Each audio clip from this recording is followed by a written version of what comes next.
Brought to you by TechnoSpark 20 series smartphones.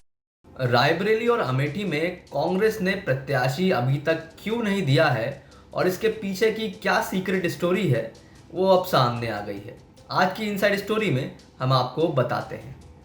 दरअसल रायबरेली और अमेठी को लेकर पिछले काफ़ी दिनों से डिस्कशन ये चल रहा था कि कांग्रेस अपने उम्मीदवार क्यों घोषित नहीं कर रही। चुनाव करीब हैं, नामांकन भी शुरू हो चुके हैं। हालांकि रायबरेली अमेठी में नामांकन में अभी देरी है, लेकिन बाकी जिलों में तो कांग्रेस ने घोषित कर दिए हैं। यानी तमाम सीटों पर 17 में से 14 सीटों पर कांग्रेस ने अपने प्रत्याशी घोषित कर दिए हैं। प्रयागराज में भी उम्मीद है कि जो कि अभी उज्जवल रमन सिंह की ज्वाइनिंग कराई गई है, वहाँ पर वो प्रत्याशी होंगे। लेकिन रायबरेली अमेठी को लेकर कांग्रेस ने अभी तक कोई घोषणा नहीं की है। कांग्रेस से जुड़े सूत्र अब वो एक सीक्रेट प्लान रिवील कर रहे हैं जो इसकी वजह है। सूत्रों की माने तो कांग्रेस रायबरेली और अमेठी में नामांकन 26 तारीख के बाद ही करेगी, क्योंकि 26 के बाद ही वहाँ पर नामांकन शुरू होने रायबरेली और अमेठी में, क्योंकि 5वें चरण में चुनाव है। लेकिन अब घोषणा भी हो सकता है कि 26 तारीख के बाद ही आए, खास तौर से अमेठी को लेकर।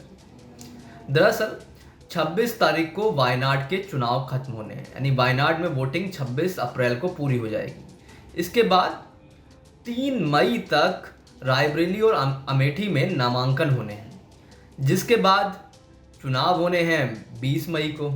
यानी कि नामांकन खत्म होने के बाद भी 17 दिन का टाइम रहेगा और नामांकन करने के बाद लगभग 20-22 दिन का टाइम रहेगा।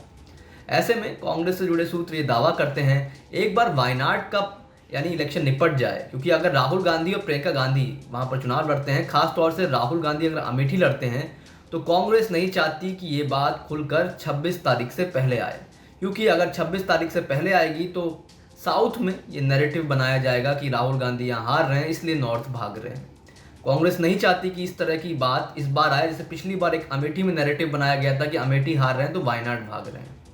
इसलिए कांग्रेस ने यह तय कर लिया है कि अब 26 अप्रैल के बाद ही मोस्ट लाइकली अमेठी का उम्मीदवार डिक्लेयर होगा। हो सकता है रायबरेली का उम्मीदवार पहले डिक्लेयर हो जाए, लेकिन कांग्रेस से जुड़े सूत्र ये दावा कर रहे हैं कि अगर राहुल प्रियंका दोनों चुनाव लड़ते हैं तो रायबरेली और अमेठी में डिक्लेरेशन एक साथ होगा और नामांकन भी एक साथ होगा, यानी कि एक दिन राहुल गांधी का और अगले दिन प्रियंका गांधी का। तो ये हो सकता है, इसकी संभावना काफ़ी है कि 26 तारीख को वायनाड में वोटिंग के बाद मतलब जब इलेक्शन पूरा हो जाए तो उसके बाद रायबरेली अमेठी का कैंडिडेट कांग्रेस डिक्लेयर करे, और अगर प्रियंका गांधी और राहुल गांधी वहाँ से चुनाव लड़ते हैं तो वो 26 के बाद अनाउंसमेंट होगा, यानी कि 27 को अगर अनाउंसमेंट होता है तो 29 या 30 को नामांकन कर सकते हैं। उस दौरान 2 से 3 दिन का वो अमेठी रायबरेली का दौरा कर सकते हैं और इसके बाद फिर वो वहाँ पर जनसभाएं और रोड शो भी करेंगे।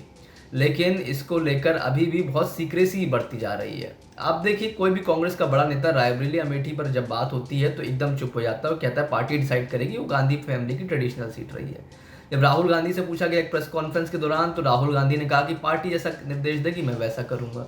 तो कुल मिलाकर मोटा मोटा डील ये है कि अभी तक तो प्रियंका गांधी की बहुत ज़्यादा इच्छा रायबरेली को लेकर नहीं थी, लेकिन जिस तरीके से उन पर प्रेशर पड़ रहा है, कांग्रेस के तमाम नेता चाह रहे हैं कि वो लड़ें। साथ ही समाजवादी पार्टी जो अलायंस पार्टनर है वो भी चाह रही है कि प्रियंका गांधी वहाँ से चुनाव लड़ें।